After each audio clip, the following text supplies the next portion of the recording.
Hello Math Games. Today we will be looking at a maths challenge from the University of Oxford. Here, if I construct a regular dodecagon by connecting 12 equally spaced points on a circle of radius 1, then what is the area of the shape that we get? So you see here, we've got this shape that looks kind of like an orange. The orange slices.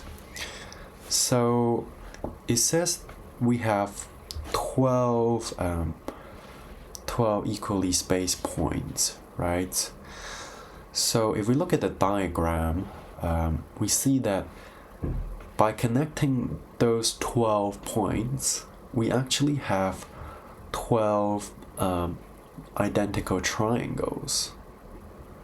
And we want to find one of the angles starting from the center of the circle.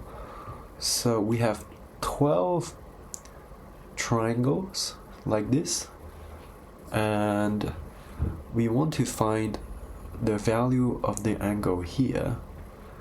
Let's call it theta, okay?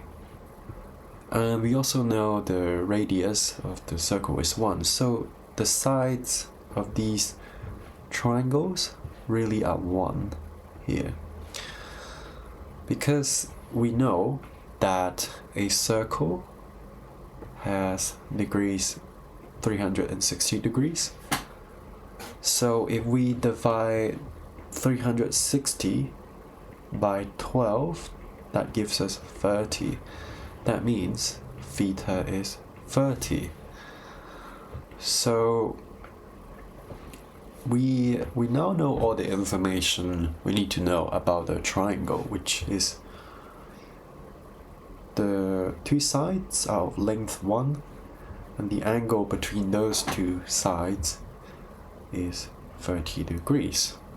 Now, if you remember one thing from high school geometry, is that there is a formula that allows us to find the area of a triangle.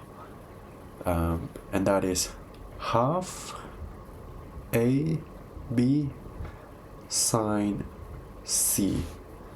In our case, A and B are both 1, and C, the angle C, is 30 degrees.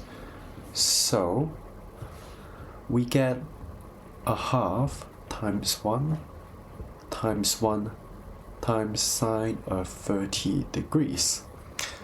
Now, sine of 30 degrees, you should know off by heart that it is equal to a half. So we have half times 1 times 1 times a half. And that is a quarter, or 0.25 if you like. Now, looking back at the original diagram, it has got 12 such triangles, so the area of the whole shape is 12 times a quarter, and that is 3. And that is our answer. I hope you enjoyed this video. If you learned something new, please comment and subscribe, and I'll see you in the next one. Bye bye.